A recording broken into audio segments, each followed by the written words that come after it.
The ground trembled beneath Vivian Carter's feet as she reached for the shelf of preserves, the gentle rumble quickly transforming into a violent shake that sent jars crashing to the wooden floor of her modest homestead. Her 22 years of life hadn't prepared her for the way the walls suddenly buckled, the roof beams groaning like wounded animals before giving way in a terrible cascade of timber, stone, and dust. Outside the collapsing structure, 30-year-old Knox Harrington yanked hard on his horse's reins, nearly tumbling from the saddle as the earth shuddered beneath them. The seasoned cowboy had been riding toward the Carter place with news about a cattle deal when the quake hit without warning. He watched in horror as the small house seemed to fold in on itself, a plume of dust rising where moments before a sturdy homestead had stood. "God Almighty," Knox breathed, leaping from his horse before it had fully stopped. He sprinted toward the ruins, heart pounding in his chest. The Carters had settled this patch of Wyoming Territory just 2 years prior, and he'd done business with Thomas Carter regularly.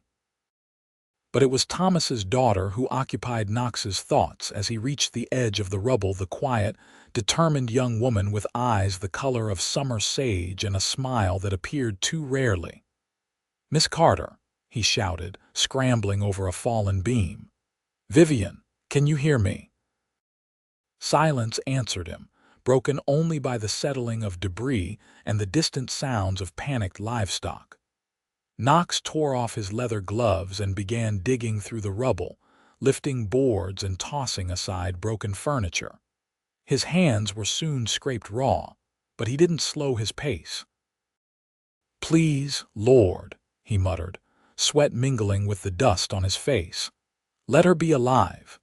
In the darkness beneath the collapsed structure, Vivian drifted in and out of consciousness. A heavy beam pinned her legs while smaller debris formed a pocket around her upper body. Each breath brought pain and dust, making her cough weakly. She could hear someone calling her name, the sound distant and muffled as if traveling through water. "Help," she tried to call, but her voice emerged as barely a whisper. She was cold despite the warm September day, and a strange numbness was spreading from her trapped legs. Her thoughts turned to her father, who had ridden to town that morning for supplies. At least he had been spared this. Knox worked frantically, moving deeper into the ruins of the house. The sun beat down mercilessly as minutes stretched into an hour. His shirt clung to his back, soaked with sweat, and blood trickled from numerous cuts on his hands and forearms. Still, he refused to stop, refused to consider that he might be too late. "Vivian." He called again, lifting a section of wall and tossing it aside. "Make a sound if you can hear me." He paused, straining to hear any response. For a moment, there was nothing but the wind whistling through the broken timbers. Then, faintly, he caught a sound, a weak cough. "Vivian." He redoubled his efforts, frantically clearing debris from where the sound had originated. "I'm coming. Hold on." Beneath the ruins, Vivian heard the voice more clearly now. A man was calling her name, and the sounds of shifting debris grew louder. She tried again to call out, managing a hoarse cry that ended in another fit of coughing. Knox heard it and zeroed in on the location. He cleared away broken furniture and splintered boards until he uncovered a small opening. Dropping to his stomach, he peered into the darkness. "Vivian." "Can you hear me?" "Yes," came the faint reply. "I'm trapped. Can't move my legs." Relief flooded through Knox, followed immediately by renewed urgency. "I'm going to get you out," he promised. "Just hold on a little longer." The next hour was a blur of exertion as Knox carefully dismantled the prison of debris around Vivian. He worked methodically, aware that removing the wrong piece could bring the rest crashing down on her. Finally, he created an opening large enough to reach her. He saw her pale face, streaked with dirt and blood, but her eyes were open, watching him with a mixture of pain and hope. "Mr. Harrington," she whispered, recognizing him. "Call me Knox," he said, reaching in to touch her hand. Her fingers were ice cold. "I'm going to lift this beam off your legs, but I need you to tell me if anything else is pinning you down." "Just the beam, I think," she replied. "But it's heavy." Knox nodded, positioning himself to lift the massive wooden beam that lay across her lower body. He took a deep breath, braced his boots against stable ground, and heaved upward with all his strength. The beam rose a few inches, and Vivian let out a cry of pain as blood rushed back into her compressed limbs. "Can you pull yourself forward?" Knox grunted, arms trembling with the effort of holding the beam. Vivian gritted her teeth and used her arms to drag herself forward, inch by agonizing inch. As soon as she was clear, Knox dropped the beam with a crash and reached for her, pulling her the rest of the way out of the rubble. The bright sunlight made Vivian wince as Knox carried her away from the destroyed house. Her legs were badly bruised but not broken, a miracle considering the weight that had pinned her. Knox set her gently on the grass and hurried to his horse for his canteen.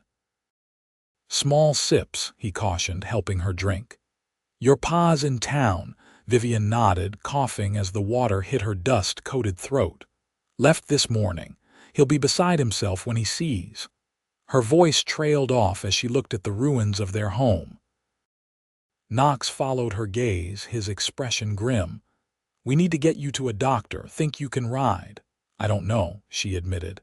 "Everything hurts." Knox assessed her condition with concerned eyes. "I'll put you up in front of me. We'll take it slow." He helped her to her feet, supporting most of her weight as she tested her ability to stand. Her legs trembled violently, but she managed to remain upright with his assistance. He led her to his horse, a sturdy bay gelding that stood calmly despite the chaos around them. "I've got you," Knox assured her as he lifted her onto the saddle before mounting behind her. He wrapped one arm securely around her waist while holding the reins with his free hand. "Lean back against me if you need to." Vivian nodded weakly, too exhausted and pained to maintain her usual reserve. As they began the slow journey toward town, she gradually relaxed against Knox's solid chest, drawing comfort from his steady presence. The town of Riverstone was in disarray when they arrived. The earthquake had damaged several buildings, though none as severely as the outlying homesteads. People hurried about, assessing damage and helping the injured. Knox guided his horse directly to Doc Wilson's office, relieved to see it was still standing. "Doc," he called, dismounting carefully before helping Vivian down. "Got someone who needs help." The doctor appeared in the doorway, his spectacles askew and sleeves rolled up. He looked exhausted already but beckoned them in. "Bring her through to the back," he instructed, clearing a path through the crowded waiting area. As Knox carried Vivian inside, he caught sight of Thomas Carter rushing toward them from across the street, his face ashen with worry. "Vivian, my God!" The older man reached them just as Knox was laying Vivian on the examination table. "When I felt the quake, I tried to get home, but the bridge was damaged," he broke off, his voice choked with emotion as he took his daughter's hand.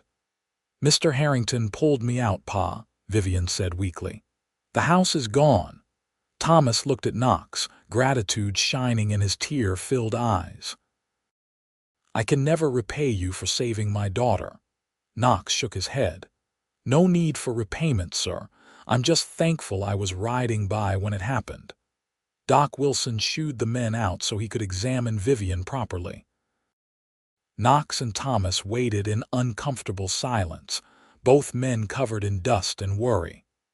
After what seemed an eternity, the doctor emerged.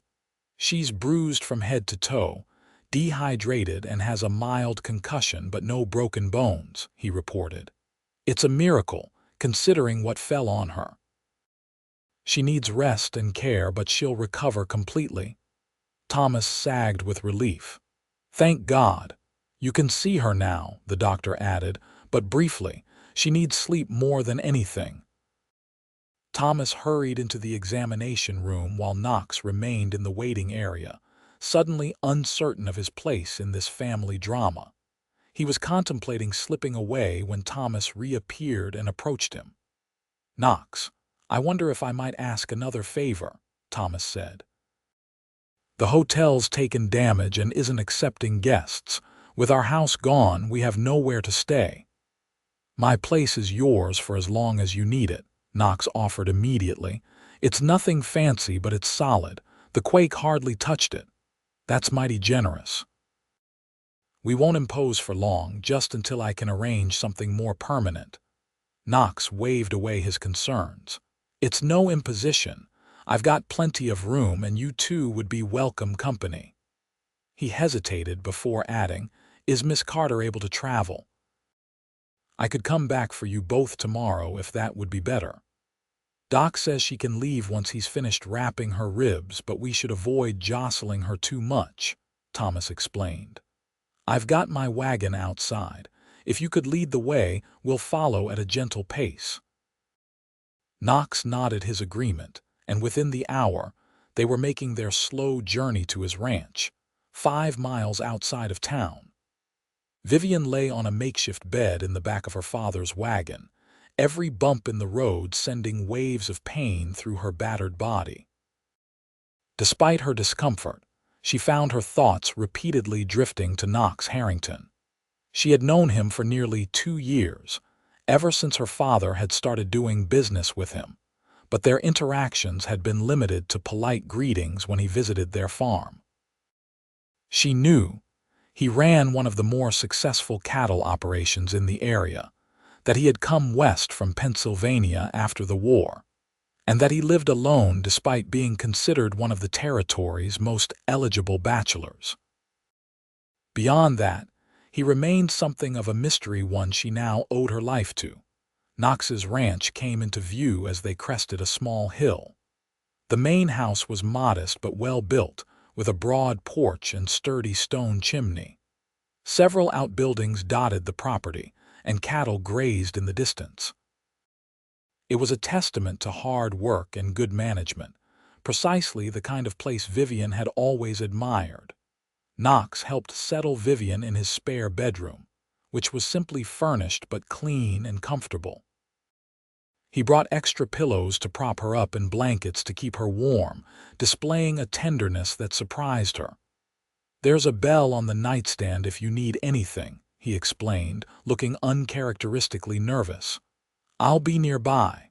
"Thank you," Vivian said softly, "for everything. I'd be dead if you hadn't." She trailed off, unable to complete the thought. Knox simply nodded, uncomfortable with her gratitude. "Get some rest now, you're safe here." As the days passed, Vivian slowly regained her strength. Though confined to bed at first, she graduated to sitting on the porch by the end of the first week, wrapped in blankets against the early autumn chill. From there, she could watch Knox go about his daily chores, moving with an efficiency born of years of routine.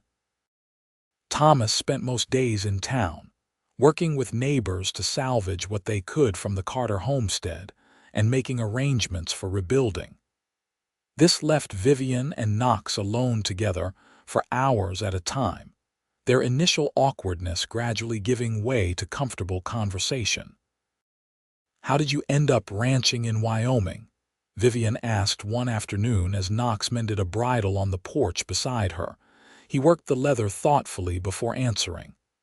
"After Gettysburg, I couldn't stomach going back to Pennsylvania. Too many ghosts." He glanced at her, gauging her reaction. "I headed west with nothing but my horse and what I could carry. Worked as a hand on 3 different ranches before saving enough to stake my own claim." "You built all this yourself?" "With my own 2 hands," he confirmed, a hint of pride in his voice. "Started with 4 cows and a bull I won in a poker game. Been adding to the herd every year since." Vivian smiled. "That's impressive. Most men who came west looking for quick fortunes have already moved on." "Nothing quick about what I've built," Knox replied, "but it's mine and it'll last." He hesitated before adding, "At least, that was my thinking before the earth started shaking buildings apart." "Nature has a way of reminding us who's really in charge," Vivian said softly. "Pa and I thought we'd built something that would last, too." Knox set aside his work and turned to face her fully. "You still can. Your father's a determined man, and you've got his steel in you." His eyes held her steadily. "That house can be rebuilt stronger than before." His confidence warmed her more than the blankets wrapped around her shoulders. Over the following days, their conversations continued, delving deeper into their lives and dreams. Knox learned that Vivian had lost her mother to influenza 5 years earlier, that she had a talent for numbers and kept her father's books, and that she secretly wrote stories in a journal she kept hidden under her mattress, now buried somewhere in the rubble of her home. In turn, Vivian discovered that beneath Knox's reserved exterior lay a thoughtful man who read Shakespeare by lamplight, who had taught himself to play the harmonica during lonely cattle drives, and who harbored dreams of one day raising horses alongside his cattle. As September gave way to October, Vivian's strength returned. She began helping around the house, insisting on earning her keep despite Knox's protests. She took over the cooking, discovering to her amusement that Knox had been surviving on a monotonous diet of beans, bacon, and biscuits. "When was the last time you ate a vegetable that wasn't beans?" she asked, eyeing his pantry with dismay. Knox shrugged, looking sheepish. "Does coffee count?" Vivian laughed, the sound brightening the kitchen. "No, Mr. Harrington, coffee does not count as a vegetable." "Then it's been a while," he admitted. "Never was much for gardening." "Well, you're in luck. Before everything." She paused, still finding it difficult to discuss the destruction of her home. "I had just harvested the last of our root vegetables. Pa brought some with him. I think a proper stew is in order." That evening, they shared the most flavorful meal Knox had eaten in years. Thomas was in town overnight, meeting with the banker about a loan for rebuilding, so it was just the two of them at the table. Knox watched Vivian across the lamplight, struck by how naturally she fit into his home, how her presence filled spaces he hadn't realized were empty. "This is delicious," he said, breaking a comfortable silence. "I'd forgotten food could taste like this." Vivian smiled, pleased by the compliment. "A bachelor's diet is a sorry thing. It's no wonder you're all skin and muscle." Knox nearly choked on his stew at her frank assessment. A blush crept up Vivian's neck as she realized what she'd said, but she didn't take it back. Instead, she held his gaze with newfound boldness. "I should thank you," she said suddenly. "For what? You're the one feeding me proper food for the first time in years, for treating me like a person, not a fragile doll." She set down her spoon. "Ever since Ma died, Pa's handled me like I might break, and since the quake, it's been worse. But you—" She paused, searching for the right words. "You saved my life, yet you still expect me to be strong." Knox considered her words carefully. "Maybe because I saw how strong you were that day. Most folks would have given up, trapped under all that weight and darkness. But you held on." "I didn't have much choice," she countered. "There's always a choice," Knox said quietly. "I've seen men with less reason choose to let go." He reached across the table and, after a moment's hesitation, covered her hand with his. "You chose to fight." The touch sent warmth spreading up Vivian's arm. Neither moved to break the connection as their eyes held in the golden lamplight. Finally, Knox withdrew his hand, clearing his throat awkwardly. "More stew," Vivian offered, her voice slightly higher than normal. "Please," Knox replied, pushing his bowl toward her. The moment passed, but something had shifted between them, a recognition neither was quite ready to name. Thomas returned the next day with news. "The banks approved a loan for rebuilding," he announced during breakfast. and Simmons has agreed to sell me the parcel adjacent to our land, the one with the natural spring. Says his wife wants to move back east after the quake, and he's inclined to follow. That's wonderful news, Pa, Vivian said, genuinely pleased yet feeling an unexpected twinge of something like disappointment. We can start clearing the site next week, Thomas continued, enthusiasm building. With help from neighbors, we might have the frame up before the first snow. Knox nodded approvingly. Smart to get ahead of winter. I can spare Rodriguez and Parker from my crew to help with the heavy lifting. That's mighty generous, Thomas said, but you've done more than enough already putting us up all this time. It's no trouble, Knox insisted. Besides, your daughter has improved my quality of life considerably. He glanced at Vivian with a small smile. I may never go back to my bachelor cooking. Well, we'll be out of your hair soon enough, Thomas promised, just as soon as we have walls and a roof. That night, Vivian found sleep elusive. The prospect of returning to their land should have filled her with joy, but instead she felt conflicted. She had grown comfortable here, in this house that smelled of leather and pine, with its solid walls and the constant, reassuring presence of Knox Harrington. When she finally slept, she dreamed of being trapped again, calling out for help that never came. She woke gasping, her nightgown damp with sweat. Needing air, she wrapped a shawl around her shoulders and padded quietly to the porch. The night was clear, a canopy of stars stretching from horizon to horizon.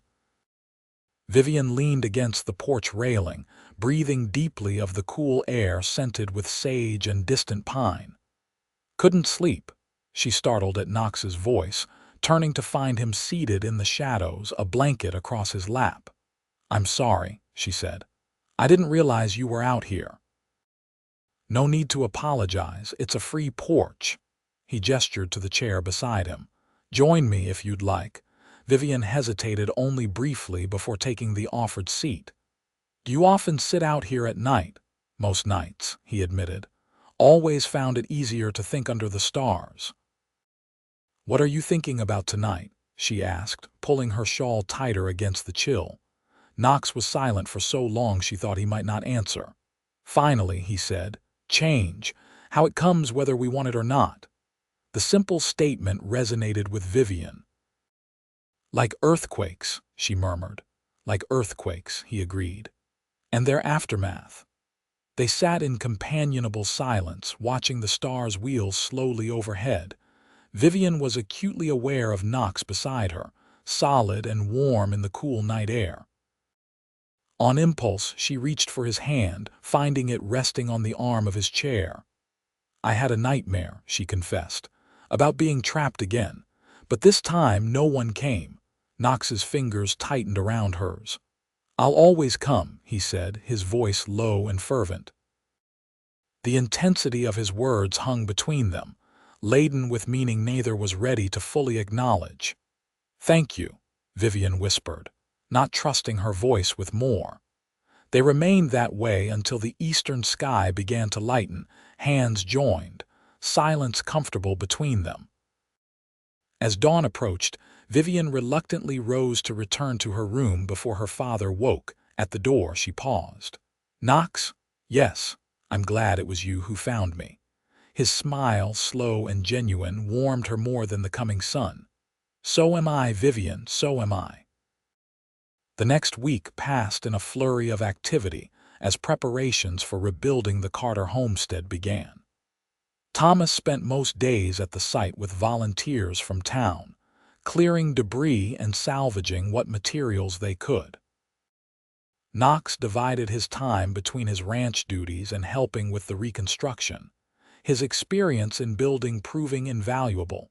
Vivian, though still not at full strength, insisted on accompanying them, determined to contribute to the rebirth of her home.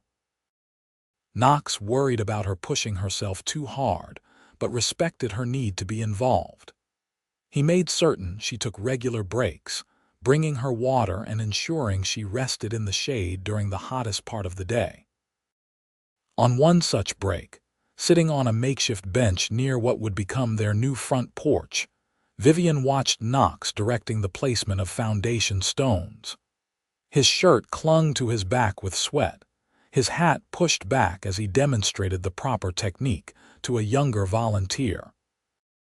"He's a good man," Thomas said, settling beside her with a groan. "Hard worker. Honest." "Yes, he is," Vivian agreed, unable to keep a certain warmth from her voice. Her father gave her a sidelong glance. "Known him 2 years, and I don't think I've ever heard him talk as much as he does with you." Vivian felt her cheeks flush. "We've had time to become better acquainted is all." "Is that all?" Thomas asked gently. Vivian turned to look at her father, surprised by his directness. She considered deflecting but decided on honesty instead. "I don't know, Pa, I feel different around him. Like I can breathe easier." Thomas nodded thoughtfully. "Your mother used to say something similar about me." He smiled at the memory. "Said I made the world seem steadier beneath her feet." "Even when it's not," Vivian murmured, glancing at the ruins of their former home. "Especially then," Thomas corrected. "A good partner isn't just for the easy times, Vivian. They're for when the ground gives way beneath you." The conversation lingered in Vivian's mind that evening as they returned to Knox's ranch. At dinner, she found herself watching him more closely, noting the way his eyes crinkled when he smiled, how his hands, rough from years of ranch work, still managed to be gentle when passing the bread or pouring coffee. Later, as had become their custom, they sat together on the porch, watching night fall over the land.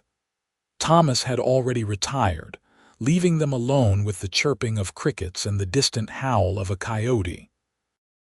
"Your father says the new foundation will be complete by the end of the week," Knox remarked, breaking a comfortable silence. "Yes, it's coming along faster than we expected," Vivian replied. "Everyone's been so helpful." "Folks around here take care of their own," Knox said. "Always have." "Am I one of their own?" Vivian asked, genuinely curious. "We've only been here 2 years." Knox turned to look at her, his expression serious in the fading light. "You became one of us the moment you decided to stay after that first Wyoming winter." "Anyone who makes it through that has earned their place." Vivian laughed softly. "I remember thinking my blood would never warm again." "But you stayed," Knox pointed out. "That matters." "We had nowhere else to go," she admitted. "After Ma died, Pennsylvania held too many memories for Pa. He needed a fresh start, and I needed something I couldn't name then." "And now," Knox asked, "have you found it?" Vivian considered the question carefully. "I think I'm closer to it," she said finally. "This land, it gets under your skin, doesn't it? Makes you want to put down roots, even knowing a hard winter or a dry summer might kill everything you've planted. Or an earthquake might shake it all apart," Knox added soberly. "Yes," Vivian agreed. "Yet we rebuild anyway." Knox shifted in his chair to face her more directly. "Vivian, I've been meaning to ask you something." Her heart quickened at his serious tone. "Yes, when your home is finished and you and your father move back." He paused, seeming to gather his courage. "Would you consider continuing our conversations? Perhaps I could call on you properly." The formal request, so unexpected yet so hoped for, left Vivian momentarily speechless. When she didn't immediately respond, uncertainty crossed Knox's face. "Forgive me if I've been presumptuous," he began. "No," Vivian interrupted, reaching for his hand. "I mean yes. Yes, I would like that very much." Relief and something warmer flooded Knox's expression. "I've grown accustomed to your company," he said, his voice low. "More than accustomed. The thought of this house without your laughter in it." "Then perhaps," Vivian suggested, surprising herself with her boldness, "you should call on me very frequently." Knox's smile was slow and full of promise. "Miss Carter, nothing short of another earthquake could keep me away." The following weeks brought a rhythm to their days. Mornings were spent at the building site, where the new Carter homestead was rapidly taking shape. Afternoons found Knox tending to his ranch duties, while Vivian helped with the household tasks she had gradually taken over. Evenings were for conversation on the porch, sometimes with Thomas joining them, but more often just the two of them, their chairs inching closer as autumn deepened around them. October brought the first frost, painting the landscape silver in the early mornings. The work on the house continued at a steady pace, with the frame now complete and the roof nearly so. If the weather held, Thomas estimated they could move in by the end of the month. "It's looking fine, Thomas," Knox said as they stood surveying the progress one crisp afternoon. "Stronger than before." "Had to be," Thomas replied. "Can't risk my girl being in danger again."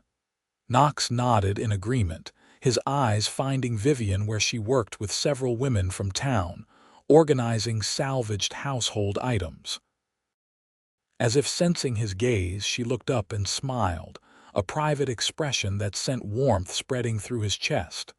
"Knox," Thomas said, pulling his attention back. "Been meaning to have a word with you." Something in the older man's tone made Knox straighten. "Sir, I'm not blind, son.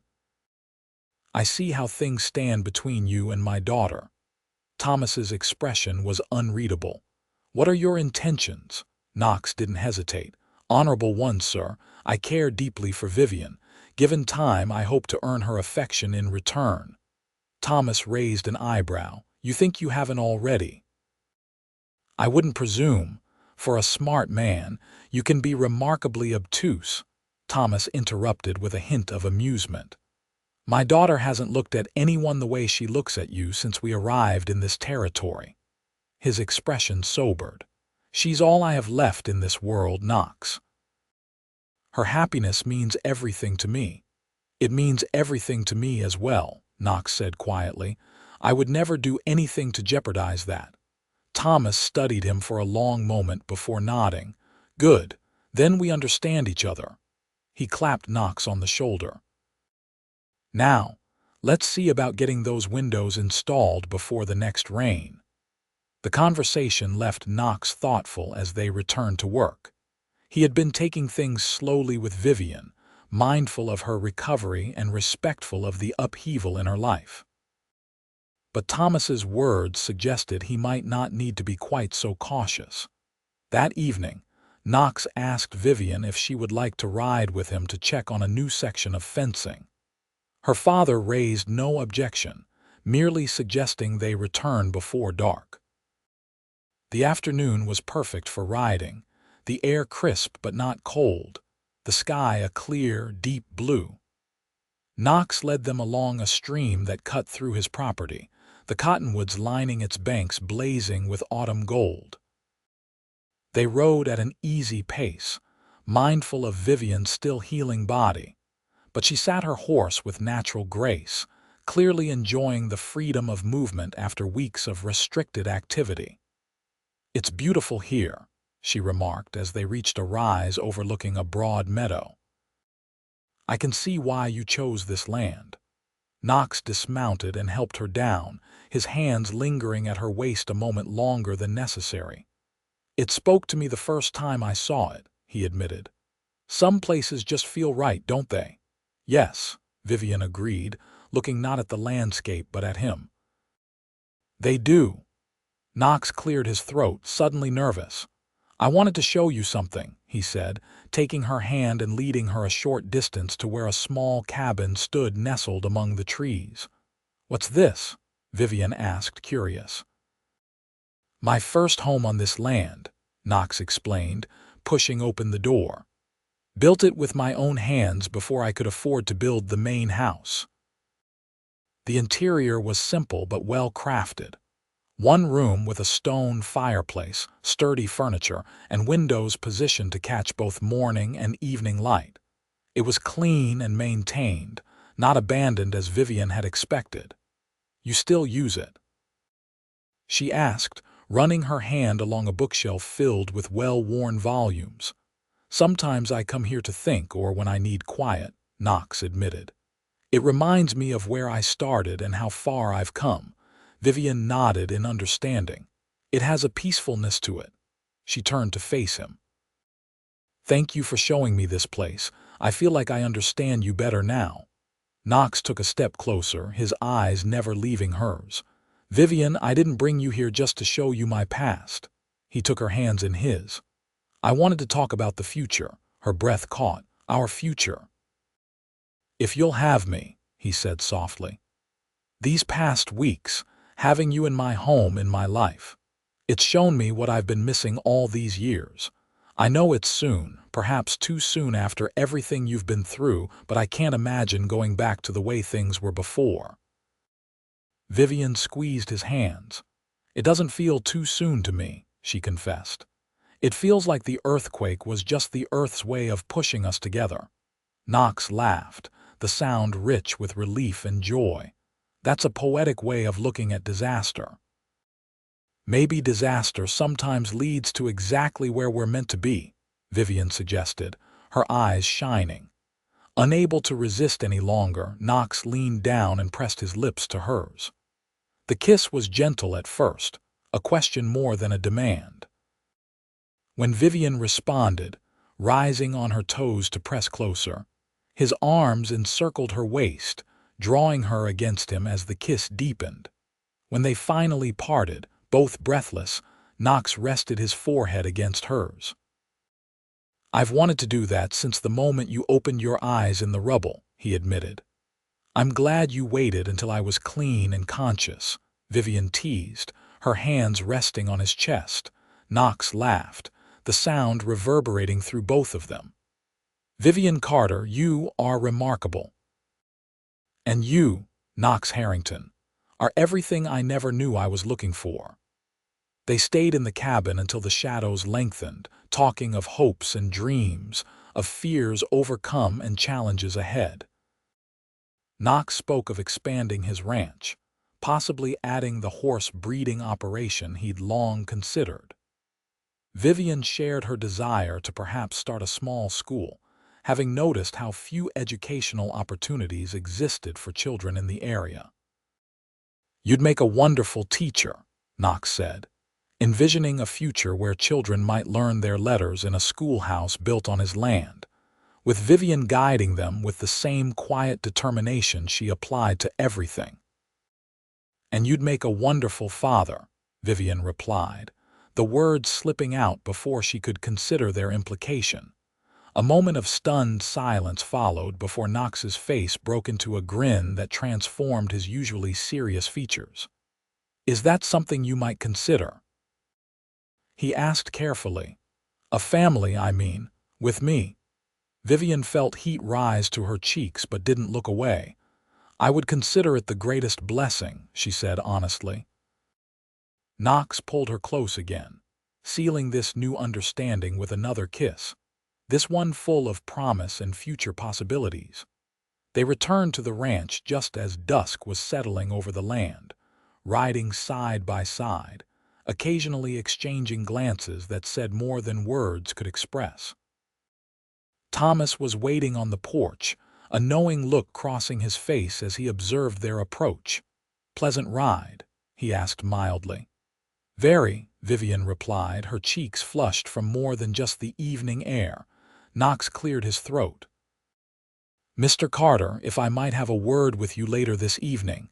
Thomas's eyes twinkled with suppressed amusement. "I reckon you might," he agreed. "After supper, perhaps."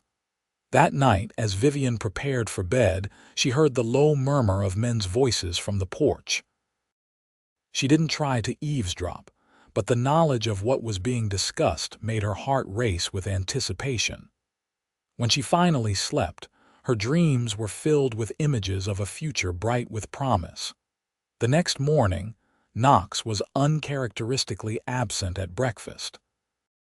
Thomas, when questioned, merely smiled and said the younger man had errands to run in town. Vivian tried not to let disappointment show as she went about her chores, wondering what had been said between the two men the night before. Her answer came late that afternoon. She was hanging laundry in the yard when the sound of approaching hoofbeats drew her attention. Knox rode in, looking both nervous and determined. Behind him rode Reverend Palmer, the local minister, and to Vivian's surprise, several women from town, including Mrs. Wilson, the doctor's wife, and Clara Simmons, whose husband had sold Thomas the adjacent land. "What's all this?" Vivian asked as Knox dismounted and approached her. "I hope you'll forgive the presumption," he said, taking her hands in his. "But I spoke with your father last night, and with his blessing, I've arranged for Reverend Palmer to be here this evening." Vivian's eyes widened. "Tonight, but I'm not prepared. The house isn't finished." "The house doesn't matter," Knox said gently. "Only this does." He reached into his pocket and withdrew a simple gold band. "This was my mother's. I've carried it with me since I left Pennsylvania, waiting for the right woman to give it to." Vivian's breath caught as Knox dropped to one knee before her, unmindful of the dusty yard or their audience. "Vivian Carter, I love you. I think I started falling for you the moment I pulled you from that rubble and saw the determination in your eyes, even through pain and fear. You are the strongest, most beautiful soul I've ever known, and I want nothing more than to build a life with you." He held up the ring. "Will you marry me? Tonight, tomorrow, whenever you're ready, but say you'll be my wife." Tears blurred Vivian's vision as she nodded, too overcome to speak at first. "Yes," she finally managed. "Yes, Knox, I will marry you." The women who had accompanied Knox broke into applause as he slid the ring onto her finger and rose to kiss her, propriety be damned. "Tonight?" Vivian asked breathlessly when they parted. "Really tonight?" Knox smiled, looking happier than she had ever seen him. "Unless you need more time." Vivian glanced down at her work dress, spotted with laundry water. "I don't have a proper dress." "That's why we're here, dear," Mrs. Wilson said, stepping forward. "We've brought several options. Clara is about your size, and her wedding dress has been carefully preserved.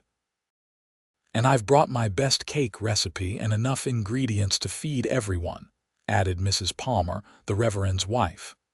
"The men will handle the decorating while we get you ready." Overwhelmed by their kindness, Vivian looked to her father, who had appeared on the porch. "Pa, is this all right with you?" Thomas came to her, his eyes suspiciously bright. "Nothing would make me happier than seeing you settled with a good man, especially one who's already proven he'd move heaven and earth to save you." He kissed her forehead. "Your mother would approve." The next few hours passed in a whirlwind of activity. The women whisked Vivian inside to prepare while the men transformed the yard into a makeshift wedding venue. Lanterns were hung from trees, tables were arranged for a small feast, and flowers, the last of the season, were gathered from the surrounding countryside. Clara's wedding dress, a simple but elegant creation of ivory satin with delicate lace accents, fit Vivian as if made for her after only minor adjustments. Mrs. Wilson arranged Vivian's hair in an intricate style adorned with small white flowers, while Clara applied a touch of rouge to her cheeks and lips. "Something borrowed," Clara said, fastening a pearl necklace around Vivian's throat. "My mother wore this at her wedding and I at mine." "Something blue," added Mrs. Palmer, presenting a blue ribbon to weave through Vivian's bouquet of late wildflowers and sage. "And something old," Mrs. Wilson finished, passing her a delicate lace handkerchief. "For happy tears only." As dusk settled over the ranch, Thomas came to escort his daughter to her wedding. He paused in the doorway, momentarily overcome at the sight of her. "You look just like your mother," he said, his voice thick with emotion. Vivian embraced him, careful not to crush her flowers. "I wish she could be here." "She is, in a way," Thomas assured her. "In you and in the love you've found." Outside, the yard had been transformed. Lanterns cast a golden glow over the gathering, where Knox waited beside Reverend Palmer, looking both nervous and elated in his best suit. Ranch hands, townspeople, and neighbors had assembled to witness the union, their faces friendly and supportive. As Vivian appeared on her father's arm, a collective murmur of appreciation rose from the crowd. But Vivian had eyes only for Knox, whose expression of wonder and love made her feel like the most beautiful woman on earth. The ceremony was simple, but deeply meaningful. Reverend Palmer spoke of foundations, both the physical ones being rebuilt at the Carter homestead, and the spiritual ones being established in this new union. Knox and Vivian exchanged vows they had hastily written that afternoon, promises that acknowledged the unpredictability of life, but committed to facing whatever came together. Just as you did not hesitate to risk yourself to save Vivian from the ruins of her home, the Reverend said to Knox, may you always stand ready to support and protect one another through life's trials. When Knox slipped the gold band onto Vivian's finger, his hands were steady, his eyes clear with certainty. When he kissed her as his wife for the first time, the gathered crowd erupted in cheers and applause. The celebration that followed was joyous and heartfelt. A feast appeared as if by magic, contributed by various neighbors. Music flowed from fiddles and harmonicas as dancing commenced under the stars. Knox and Vivian moved among their guests, accepting congratulations and well wishes with matching smiles that never dimmed. "Are you happy, Mrs. Harrington?" Knox asked softly as they stole a moment alone near the edge of the gathering. "Completely," Vivian assured him, still marveling at her new name. "Though I admit, this morning I didn't expect to be married by sunset." Knox laughed, pulling her closer. "When you know something is right, why wait? Life's too unpredictable to waste time." "A lesson we learned the hard way," Vivian agreed, thinking of the earthquake that had changed everything. "I'm almost grateful for it," Knox admitted. "Without that disaster, who knows how long it might have taken me to work up the courage to call on you properly." "You did more than call on me," Vivian reminded him with a smile. "You literally dug me out of rubble. And I'd do it again," Knox said seriously. "I'd move mountains for you, Vivian Harrington." The celebration continued late into the night, but eventually the newlyweds retreated to the main house, which had been hastily prepared for them. Thomas had announced his intention to stay at the new homestead, where a portion was now habitable enough for temporary lodging, giving the couple privacy for their first night as husband and wife. In the quiet of what was now their bedroom, Vivian and Knox found themselves suddenly shy with each other. The whirlwind of the day had left little time for contemplating the intimacy that would follow. "I hope you don't regret the haste," Knox said, removing his tie with nervous fingers. "If you need more time," Vivian silenced him with a kiss, gathering her courage to show rather than tell him her feelings. "The only thing I regret," she whispered against his lips, "is every day before I met you."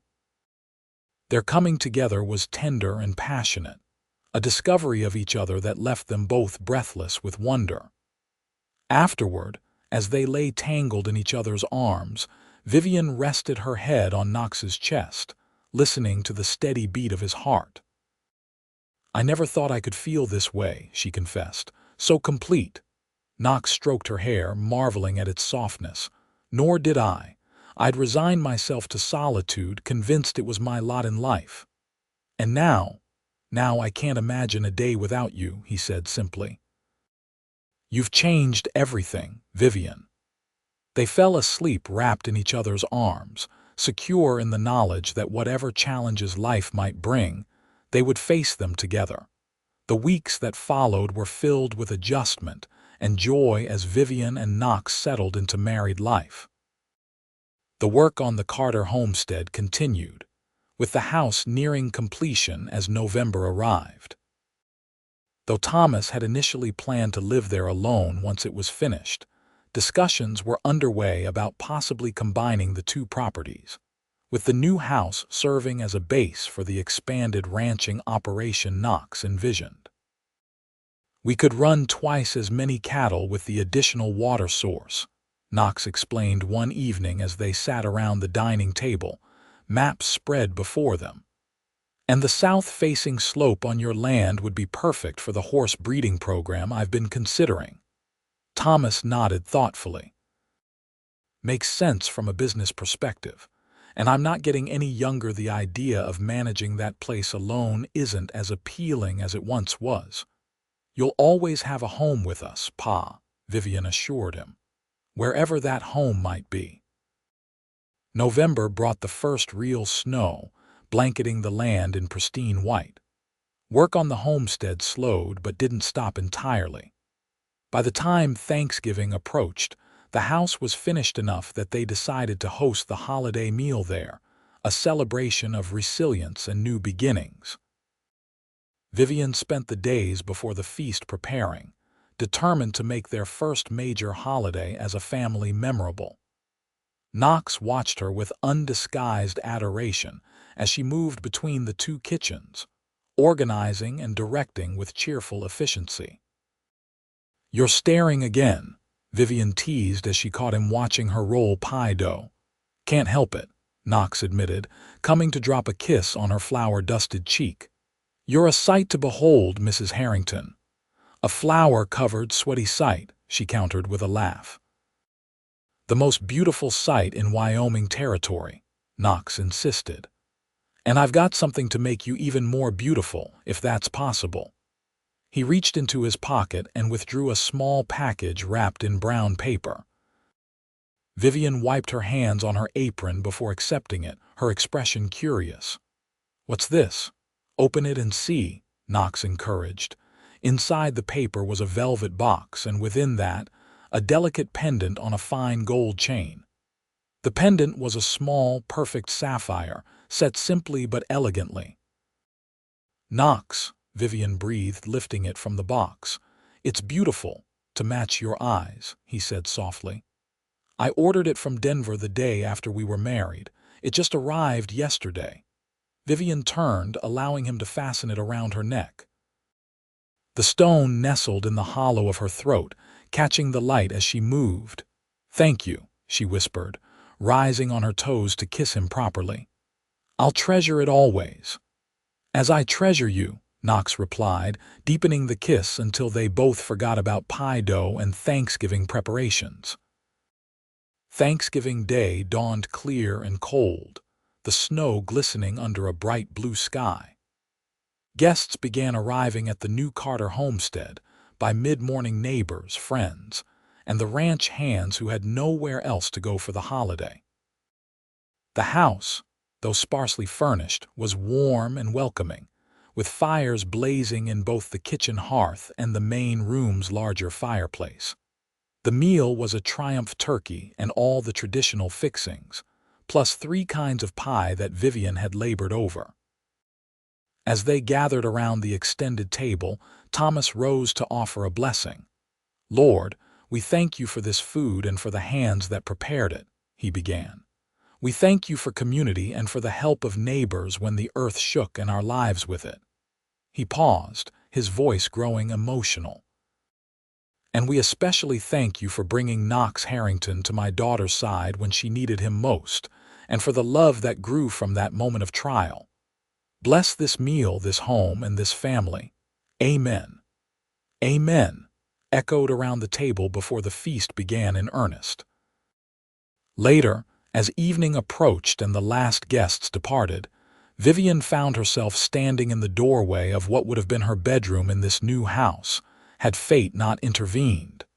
It was empty now, awaiting furniture and purpose.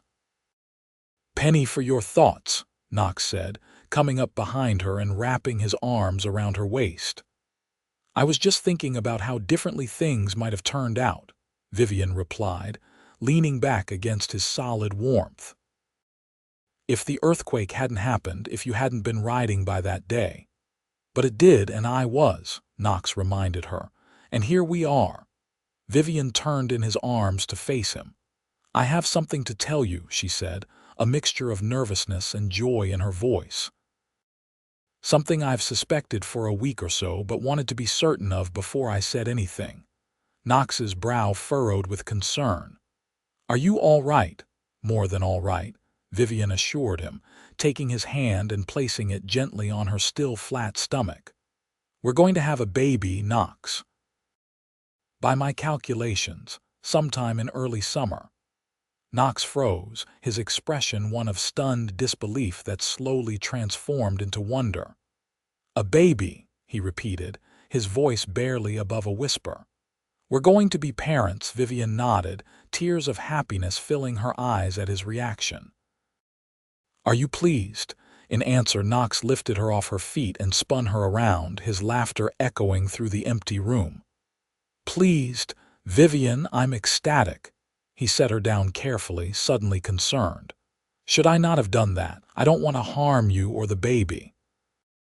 We're fine, Vivian assured him, touched by his immediate protectiveness. The doctor says I'm in perfect health, and there's no reason to expect anything but a normal pregnancy. Knox placed his hand reverently back on her stomach. A child, he marveled. Our child. The first of many, I hope, Vivian said softly. As many as you want, Knox promised. We'll fill our home with laughter and love, Vivian, I swear it. When they shared the news with Thomas that evening, the older man's joy was palpable. A grandchild, he said, embracing them both. Your mother would be so proud, Vivian. Winter settled fully over the land in the weeks that followed, bringing with it the peaceful isolation of heavy snow. The three of them divided their time between the ranch house and the new homestead, depending on the weather and their needs. Christmas was celebrated quietly but joyfully, with simple gifts exchanged and plans for the future discussed long into the evening. As the new year of 1879 dawned, Vivian's pregnancy began to show, her slender frame now softly rounded. Knox became even more protective, insisting she rest frequently and hiring additional help for the household chores. Vivian tolerated his fussing with good humor, secretly pleased by his devotion. By spring, the decision had been made to combine the properties officially. Thomas would live primarily at the newer house, overseeing that portion of the operation, while Knox and Vivian would remain at the ranch house, which was being expanded to accommodate their growing family. April brought the first foals from the mares Knox had purchased as the foundation of his breeding program. May saw the cattle drive to summer pastures completed successfully. And in early June, just as Knox had predicted, Vivian went into labor as the first roses bloomed in the garden she had planted. The birth was long and difficult, testing Vivian's strength and Knox's nerves. He paced outside the bedroom door for hours, driven nearly mad by her muffled cries of pain. When Thomas tried to convince him to get some rest, Knox refused vehemently. I won't leave her, he insisted. Not for a moment.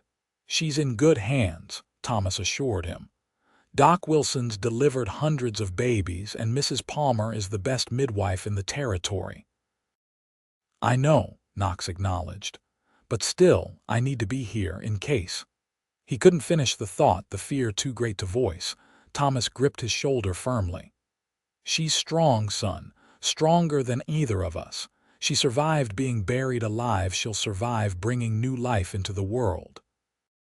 Knox nodded, clinging to that reassurance as the hours dragged on. Finally, as dawn broke over the eastern hills, a new cry pierced the air, the unmistakable wail of a newborn taking its first breath. Moments later, the bedroom door opened, and Mrs. Palmer emerged, her face tired but beaming. Congratulations, Mr. Harrington. You have a healthy son and your wife is doing just fine. Knox sagged against the wall in relief before finding his feet again. "Can I see them?" "Of course. She's asking for you." Nothing could have prepared Knox for the sight that greeted him in the bedroom.